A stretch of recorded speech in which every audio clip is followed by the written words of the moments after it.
Hey everyone, you're tuning in into another episode of the E-Chamber podcast, once again on video now, and I wanted to give a shout out today because it is, yes, that's Team Dad for me. Happy Father's Day to all the great dads. For those who don't know, I have a beautiful daughter named Riley, and I've been enjoying fatherhood like many of you have probably already have done, and people have talked to me about really embracing it because next thing I know, I'm going to be giving away at the altar. I'm in no rush. But before I get any further, I want to shout out my beautiful wife for some of the Father Day gifts. So obviously those who are on the podcast, you can't see this, so I will have to describe it to you. But those on video, you'll be able to see it. So number one, she got me this mystery box from the Toronto Raptors, our 2019 Toronto Raptors, who are currently the longest champions by my math because the year extended because of COVID. Anyways, it's not a good stat because of COVID, the bad things that happened. Actually, that was bad. But they are the longest champions. So she got this mystery box, and apparently, I didn't realize this when she was giving it to me, that they put all kind of different things in it. That's why it's a mystery box. So you don't know what you are actually getting. So some people just got a t-shirt, some people got different things. And I got t-shirts and hats and all that kind of great stuff. But the real prize was, bam, a replica championship ring. I have not looked into the details how much it actually is worth. I don't think it's the real, like 5,000 ones. But if it were, I wouldn't tell you. So, okay, I'm going to put this on for the rest of the podcast. Boom. So those who are listening, it was a championship ring with a Raptors box, but as well, boom. So my daughter is a big Paw Patrol fan, so she got a whole book done where me and Riley go on an adventure, so that's going to be some fun reading at night, and that's a good souvenir for have. It's going to probably be in the office somewhere, so those were great. This actually is heavier than I thought, so I'm not going to wear it for the whole podcast, but you get the idea. But wanted to speak to, obviously, the issue of fatherhood. It's great. It's amazing. And I wanted to take a different approach. I wanted to address fatherlessness. I believe that's how they say it. But obviously, it is an issue. And sometimes days like this, we are reminded that it is an issue. I started to look up some stats, and I didn't want to just come here and share all the stats because it is actually pretty sad. And most homes, it was common sense, but I actually looked it up, and most homes of single parent homes are that of mothers, so it is not the father. So father is the one that's leaving, so it's fatherless homes. Obviously, we understand with the woman why it is difficult for that to happen, but I just want to look that up and confirm that. And there are other sad stats in terms of inmates, both on the female and male side. The ones that came from single parent homes, it was usually the mother, not the father. You look at those involved in the criminal justice system, same thing, fatherless. You look at some of the issues within the educational system, same thing, fatherless. Runaways, all kind of different stats about fatherlessness. If I just read them all, you would get sad, and those who don't have fathers in your life, you say, what am I trying to say? But ultimately, I want to stress that just because you don't have a father, it doesn't mean you're going to turn to a horrible person. These are just stats, and we don't know the reasons for these stats all the time. We just know that they don't have fathers in the home. So it doesn't always correlation doesn't always add to causation. So it's not to say 1 + 1 = this, but it is something to say that we're seeing fatherlessness is not a good thing and doesn't lead to good results. So I just want to quickly encourage those who are of single parent homes, understanding that it is twice as hard. Just me and Riley and Crystal, I know it's hard. Just with us, it's harder. We have one. So having more than one just by yourself, I don't believe that was God's will for the family home to operate like that. Nevertheless, some people find themselves in that situation. And I want to encourage you to keep doing what you're doing and keep trying your best. I understand it's very hard, and especially when you don't have that extra support system. But I would encourage you to plug into support systems, having trustworthy men who could be father figures in the life, and also support system as females, as friends, to kind of help support you in the situation. So support for the child is one thing, and support for you so you can vent, so you can get support. They can help out in other ways too. But there are definitely benefits of having that father figure around. To the person that finds themselves in the situation where you were absent father, maybe you're not listening to this podcast, maybe you're listening to this podcast and you know someone, and here's some things that I can give you to possibly encourage that person. It is never too late, no matter what is going on, to try to make a positive impact on your child's life. And you may have a child that is grown, has teenagers, it doesn't matter.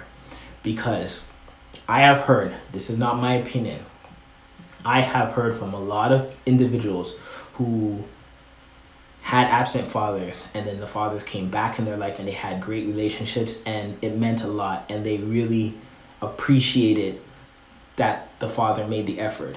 You rarely hear cases of a father came back into a child's life and then they came and they repaired the relationship, and the child and father saying, yeah, we regretted this happens. No. Does that mean it's that easy and it always works out? No. Sometimes it doesn't work out, and sometimes, especially if the father is toxic or is involved in things that is hurtful, whatever the case is, sometimes the healthy thing is to stay out of that person's life. But as long as it's something that is not illegal, abusive, very toxic, very dangerous, you still can try. And days like this I know are hard because it may be a reminder of what you are not, and not a reminder of the great things that you may have done in your life. And just because you're not there, I'm talking to those who are not father, just because you are not there as a father, I'm not suggesting that you're a horrible person, you're not good at other things. But I am saying that what you do as a parent has a lasting legacy that's going to matter in the end. My dad is much older now, and he was involved in church, ministry, a lot of different things that he would be proud of. But as he got sick and older, one of the things that he's most proud of is us. I'm one of 5 siblings, and what we do, our lasting legacy, that's his lasting legacy in his life. So it's important that you understand that being a good parent or being there for your child is going to be one of the greatest, if not greatest, things you can do. But you're saying, I missed out on teenagers, I missed out on all that point. Just start off with a relationship. Those days are gone, and possibly your child has already grieved about the loss of that. Maybe you haven't grieved for the loss of that either. Either way, maybe there's some counseling that needs to be involved, but you need to let that go and say, what could this relationship be now? What can I provide now? And you're not going into this relationship expecting to feel good. You're trying to do this for you. It has to be for them. So whether they reject you for the rest of the time, and I'm going to get into that a little bit deeper, you still do it. Some of the things you can do, consistency is a big thing. Now you got apps, you got reminders on your phone. Set a reminder and take baby steps. It may be, I'm going to call them every Wednesday, or I'm going to message them, or I'm going to write a letter, or I'm going to send some money or a gift their way. They may hate it, they may annoy it, and you don't want to be too pushy. You want to balance that off. But sometimes that hurt and that is they don't want to expect anything. They don't want to fall back into that child where you're hoping for your parent to do something. And sometimes it can be infuriating when they're trying much later. Still try respectfully, still try to be there for them and set a reminders, doing different things, baby steps, and seeing where that relationship can go. Once again, not for you. You got to take yourself out of it. That's what it is to be a parent. It's not for your feelings. It's for them. It is to possibly provide some healing of possible brokenness that you have left because of your absence. So what about the idea that maybe you feel it's too late? You say, Matt-Trill, I think it's too late. Maybe somebody you know in this situation, they fail. It's just too late. then send a message. And this is what I mean by send a message.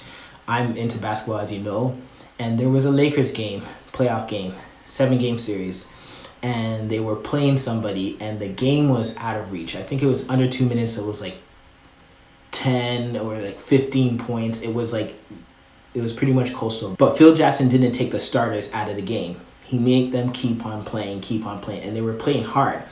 And those of us who are into basketball, you're saying, why are you leaving them in the game? There's a risk of injury. There's so many bad things that can happen. Why are you leaving them in the game? And the score kept getting close and close. And then that team that was originally blowing out the Lakers barely won. And even in a loss, you can see they sent a message that you barely won. This is going to be hard. This is going to be challenging. They sent a message even in defeat. Your goal may be to reconcile with your child. And the defeat of that may be you did not get to reconcile. You can still send a message, because if you consistently try to make an effort, try to be there for them, try to reach out, that will be a lasting thought in their mind. The whole story won't be you were an absent father. The first couple of chapters of that book might have been you were an absent father, but the end will be, and he tried at the end. And that child may live in regret that they didn't, forgive you quick enough. And I'm not blaming them to say they have to. I'm just saying that your effort will make them rethink, hey, maybe I should have. Maybe they did change. And that's a message you're sending. And even after that, with technology, you can leave video messages for birthdays and special occasions. And after you pass, it can be in a will that gives it to them. And you could, even in death, send a message of love and care to that child. So there's so much you can do. This is just a little bit just to get the mind going that you can do. And once again, if maybe somebody, you're not, all the people who are listening to me have great dads. Maybe you know somebody in this situation. Maybe you can pass this on to them. Maybe you can pass the information on to them, because it's a real important thing. And those of you who have been substitute fathers, I salute you. Try to be there for those individuals, no matter how old they are. I don't think to this day, I will call my dad for advice and support. And when he says he loves me, he cares, it matters. So being a father figure, I don't think that ever gets old. So if you are somebody that's a father figure in people's lives, continue doing what you're doing. Mothers, continue doing what you're doing. And that's it for this episode. Take care.